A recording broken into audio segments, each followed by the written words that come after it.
भाई जगताप, तुम्ही देखील भाषण जोरात केलं, मी ते बघितलं तुमचं. पण आधीची भाषणं ऐकायचो, सगळे ऐकायचे शांतपणे, एकदम बरं वाटायचं. तुम्ही पण थोडे बिघडलेले दिसताय.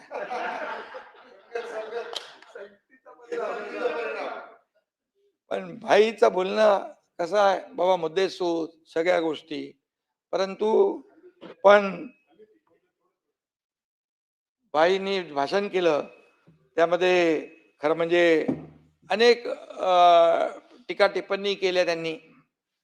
आणि खऱ्या अर्थाने मी आपल्याला एवढंच सांगतो की वस्तुस्थिती आपण जाणली पाहिजे. लोक का आमच्या बरोबर येत आहेत, लोक का महायुतीला पसंती देत आहेत, लोक का स्थानिक स्वराज्य संस्था दिल्या, लोकांनी विधानसभा का दिली, ह्या सगळ्याचा विचार आपण केला पाहिजे. लोक काम मॅन्डेट देत आहेत, काम केलं नसतं तर कोणी उभं केलं असतं, आम्हाला काम केलं नसतं तर घरी बसवलं असतं.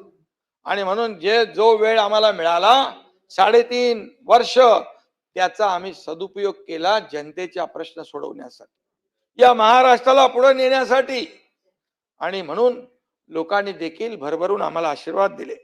आणि म्हणूनच तुमची टीका ऐकल्यानंतर मी म्हणतो, या ठिकाणी विरोधक पडला फिका, पुढचं तुम्हाला माहित आहे, विरोधक पडला फिका तरी सुरू निरर्थक टीका. असं काय त्याला म्हणतो आपण,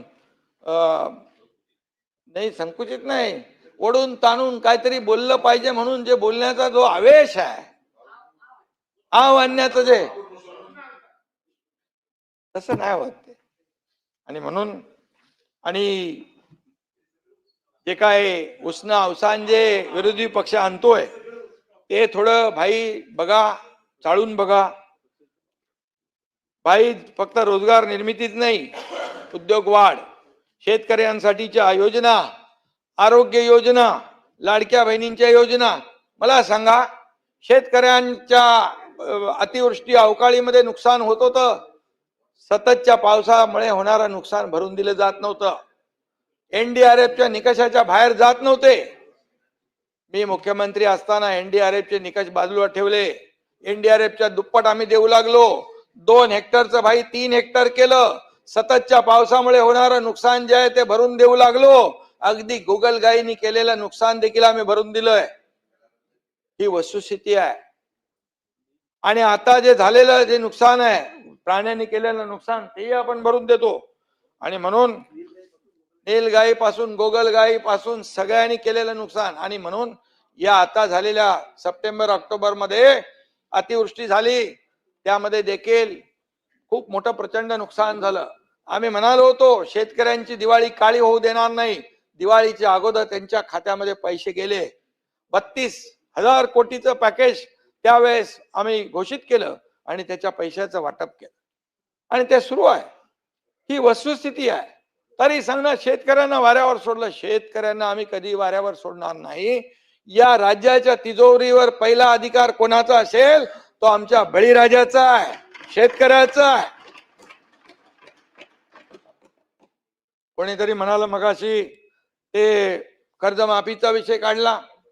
मी आपल्याला सांगतो, लाडकी बहीण योजना सुरू झाली, ती आपल्याला माहित आहे. अरे त्याच्यात काही बाप्या बाई लाडक्या बहिणीची जागा बाप्याची नाव होती आता. आणि तुम्हाला सांगतो त्यामुळे बघा, एकही पात्र लाडक्या बहिणीला आम्ही लाडकी बहीण योजनेपासून वंचित ठेवणार नाही. तुम्ही किती बोललात तरी, तुम्ही तर तेव्हा, आता तर म्हणाले 3,000 द्या. अरे आम्ही जेव्हा 1,500 रुपये दिले बंटी भाऊ, तेव्हा कोर्टात गेले बंद पाडायला, ही योजना बंद पाडली पाहिजे म्हणून. आणि हा तर कोर्टात गेला होता त्याच्या विरोधामध्ये, जो गेला त्याचं नाव काय, वडपल्ले, अनिल वलपडेवाड, वडपल्ले त्याच्या मागून ते होते. आणि म्हणून तेव्हा मी सांगतो की आम्ही ती योजना सुरू केली, मंजूर केली, पैसे ते खात्यात पाडले, काही पैसे खात्यात दिले. विरोधी पक्षाने तेव्हा आचारसंहितेत कसे पैसे बंद होतील तोही प्रयत्न केला, पण आम्ही आचारसंहितेच्या अगोदर 2 महिन्याचे पैसे दिले खात्यामध्ये. आम्हाला माहित होतं सगळं. म्हणाले कधी देणार 2100 रुपये. मी सांगतो या ठिकाणी तेही देणार, योग्य वेळी आम्ही तेही देणार. एकही शब्द आम्ही खोटा ठरणार नाही. आम्ही प्रिंटिंग मिस्टेक वाले नाही, निवडणूक चुनावी जुमलावाले नाही. आणि त्यामुळे योग्य वेळी शेतकऱ्यांची कर्जमाफी पण होणार. त्यासाठी कमिटी नेमलेली आहे, परदेशी कमिटी आहे. 30 जूनला त्याचा अहवाल देणार आहेत आणि त्याच्यानंतर तुम्हाला सांगतो शेतकऱ्यांना देखील आम्ही वाऱ्यावर सोडणार नाही. शशिकांत करेक्ट कार्यक्रम करायचा.